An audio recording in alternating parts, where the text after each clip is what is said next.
Hello friends, કેમ છો? August 2024ના recently જે પણ કરંટ અફેર્સ છે આપણે એમસીક્યુના રૂપે જોઈએ. ફટાફટ ક્વિક વિડીયોની અંદર તમે મારી સાથે જોડાયેલા રહો. પહેલું જ છે પ્રશ્ન, પીએમ સૂર્યઘર વીજળી યોજના વિશે નીચેના નિવેદનો ધ્યાનમાં લો. પહેલું નિવેદન છે 15 ફેબ્રુઆરી 2024ના રોજ આ લોન્ચ કરવામાં આવી. બીજું, તેનો હેતુ સૌર છતની ક્ષમતા વધારવાનું છે. ત્રીજું, તે સોલાર પેનલ લગાવવા માટે સબસિડી આપે છે. હવે જે પીએમ સૂર્યઘર વીજળી યોજના છે આના અંદર 1 કરોડ ઘરને મહિનાની 300 યુનિટ વીજળી મફત આપવામાં આવશે. તો આ એક મફત વીજળી યોજના છે, બરાબર. હવે સોલાર એનર્જીની અંદર 2 કિલોવોટ જેટલું તમે સોલાર પેનલ નખાવો છો ઘર ઉપર તો 60% સબસિડી જે છે એ સરકાર આપશે, અને 2 થી 3 કિલોવોટ જેટલી હોય તો એની અંદર 40% જે સબસિડી છે એ સરકાર આપે છે. તો પહેલું વિધાન સાચું છે કે આ 15 ફેબ્રુઆરી 2024ના રોજ લોન્ચ કરવામાં આવ્યું હતું. બીજું, તેનો હેતુ જે છે સૌર છતની ક્ષમતા વધારવાનો છે. ત્રીજો, આ સોલાર પેનલ લગાવવા માટે સબસિડી આપે છે. તો અહીંયા આપણે જોઈશું તો ઓપ્શન સી સાચો પડશે. તમે મારી સાથે કોમેન્ટ કરી શકો છો, જવાબ પણ આપી શકો છો. નેક્સ્ટ, આની પીડીએફ તમને મળી જશે મારા ટેલિગ્રામ ચેનલ પર. ખુશ્બુ મેમ જોગ્રાફી સર્ચ કરશો એટલે ટેલિગ્રામ ચેનલમાં તમને આની પીડીએફ મળી જશે. હાલમાં નીચેની કઈ રામસર સાઇટની જાહેરાત કરવામાં આવી? આવો પ્રશ્ન પૂછાય. હાલમાં ભારતની અંદર કઈ રામસર સાઇટ? જ્યારે આપણે રામસર સાઇટની વાત કરીએ છીએ, 1971ની અંદર ઈરાનના રામસર શહેરમાં રામસર સંમેલન યોજાઈ ગયું હતું. દલદલીય ભૂમિ, આર્દ્ર ભૂમિ જે છે એને આપણે રામસર સાઇટ તરીકે ઓળખીએ છીએ. સ્વચ્છ પાણીનો આ સ્ત્રોત કહેવામાં આવે છે રામસર સાઇટ. પર્યાવરણ પરિસ્થિતિની અનુકૂળ કહેવામાં આવે છે.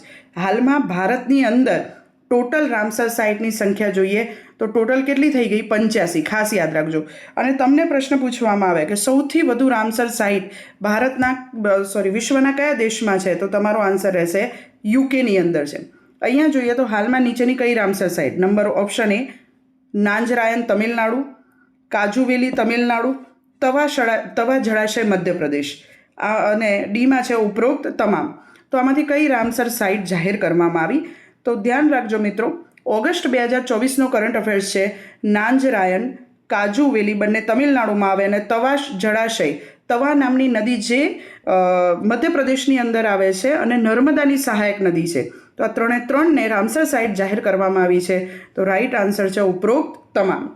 મિત્રો કોમેન્ટ કરજો અને જવાબ આપતા રહેજો. ત્રીજો પ્રશ્ન જોઈએ. તાજેતરમાં ઉનાળુ વસ્તી ગણતરી દ્વારા જાહેર કરવામાં આવેલ સારસ ક્રેન્સની સૌથી વધુ વસ્તી ભારતના કયા રાજ્યમાં છે? હવે સારસ ક્રેન્સ એટલે દુનિયાનું સૌથી લાંબુ ઉડવાવાળું જે પક્ષી છે એ છે.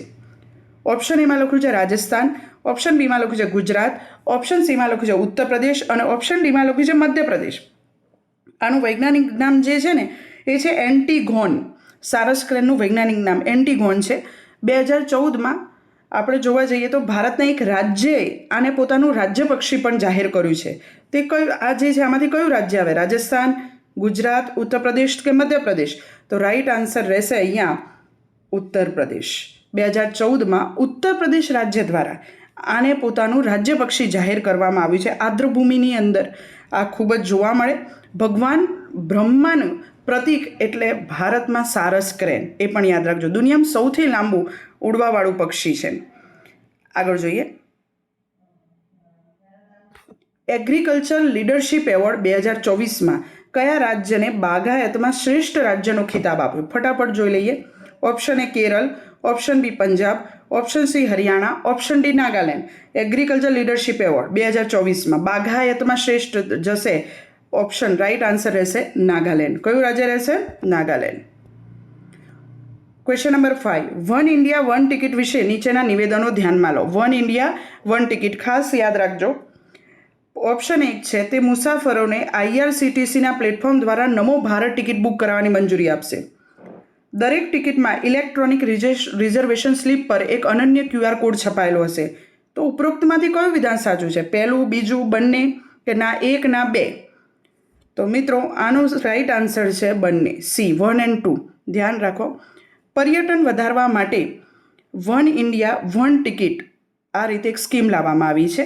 NCRTC, દિલ્હી મેટ્રો અને રેલવે સૂચના પ્રણાલી આ ત્રણેયનું એક જોઈન્ટ નવું ઇનોવેશન છે અથવા ઇનિશિયેટિવ છે વન ઇન્ડિયા વન ટિકિટ. તો આ માટે રાઈટ આન્સર રહેશે 1 અને 2. નમો ભારત ટિકિટ બુક કરાવવાની મંજૂરી પણ આ પ્લેટફોર્મ દ્વારા આપને જોવા મળે છે. 120 દિવસ અગ્રિમ બુકિંગ તમે આની અંદર કરાવી શકો છો. તો આ મુસાફરો માટે ખૂબ જ સારી સુવિધા રહેશે. પેપરમાં પૂછાય એવો પ્રશ્ન છે, ધ્યાન રાખજો. નીચેના નિવેદનો ધ્યાનમાં લો. હાલમાં વિશ્વ બાયોફ્યુઅલ એટલે કે જૈવ ઇંધણ દિવસ દર વર્ષે 10 ઓગસ્ટે મનાવવામાં આવે છે અને આબોહવા પરિવર્તન સામે લડવા માટે બાયોફ્યુઅલ જે છે, જૈવ ઇંધણ છે, એની ભૂમિકા પર ભાર મૂકે છે. ઓપ્શન બી, ભારતે વર્ષ 2025 સુધીમાં પેટ્રોલ સાથે 20% ઇથેનોલને મિશ્રણ હાંસલ કરવાનો મહત્વકાંક્ષી લક્ષ્ય નક્કી કર્યું છે. ત્રીજું, ઇથેનોલ બ્લેન્ડેડ પેટ્રોલ પ્રોગ્રામ 2003માં શરૂ કરવામાં આવ્યો હતો. તો આમાંથી કયા વિધાન સાચા છે? પહેલું, બીજું, ત્રીજું, કે ઉપરોક્તમાં તમામ કે ઉપરોક્તમાંથી કોઈ નહીં? તો આનો આન્સર રહેશે સી, ઉપરોક્ત તમામ. દર વર્ષે 10 ઓગસ્ટે વિશ્વ જૈવ ઇંધણ દિવસ મનાવવામાં આવે છે.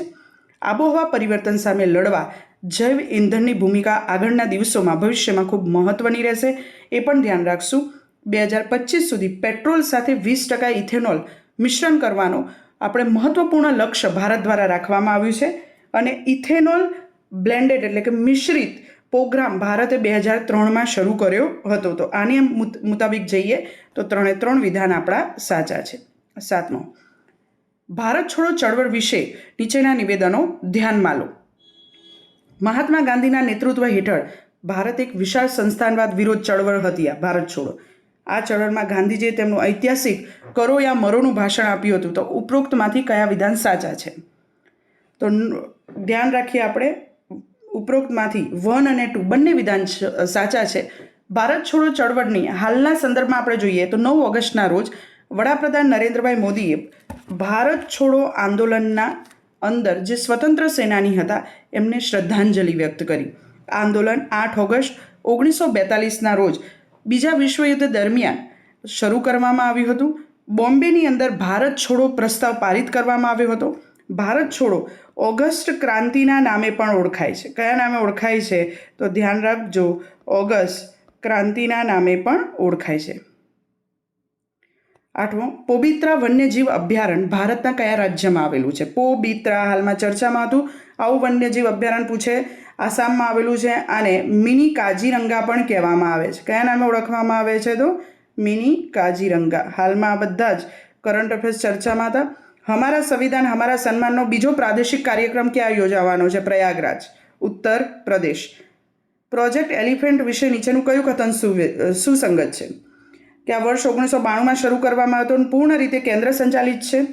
ભારતના 23 રાજ્યોમાં આ યોજના લાગુ છે. આ પ્રોજેક્ટ દ્વારા હાથીની સંખ્યા 2021 સુધી 30,000 જેટલી થઈ. હાલમાં એલિફન્ટ દિવસ ગયો 12 ઓગસ્ટ, જેને આપણે હાથી દિવસ તરીકે ઓળખીએ છીએ. એલિફન્ટ અને હાથી એટલે ભારતનું વિરાસત પ્રાણી કહેવામાં આવે છે. કયું પ્રાણી કહેવામાં આવે છે? વિરાસત. હાથી ભારતના કયા રાજ્યમાં સૌથી વધારે જોવા મળે છે? તો કર્ણાટક. કેરળનો પેરિયાર છે, બરાબર છે, એ હાથી માટે. નામદફા અરુણાચલ પ્રદેશ, જલદાપરા વગેરે જે નેશનલ પાર્ક અભયારણ્ય છે હાથી માટે જાણીતા છે. 1992માં હાથી પ્રોજેક્ટ ભારતમાં શરૂ થયો, પૂર્ણ રીતે કેન્દ્ર સંચાલિત છે. વિધાન સાચું. આ પ્રોજેક્ટમાં હાથીની સંખ્યા 2021 સુધી 30,000 જેટલી થઈ, પણ 23 રાજ્યોમાં આ યોજના લાગુ નથી. તો આના મુજબ જોઈએ તો વિધાન 1 અને 3 બંને સાચા છે. અહીંયા જોઈએ આસામનો, અહીંયા આપણે પોબિત્રા વાઇલ્ડ લાઈફ સેન્ચુરી. આગળનો છે 11મા નંબરનો પ્રશ્ન. વેટુ જુથ્થુ વિશે નીચેના નિવેદનો ધ્યાનમાં લો. કે આ સમાચારમાં છે. તો વટે જુથ્થુ છે શું?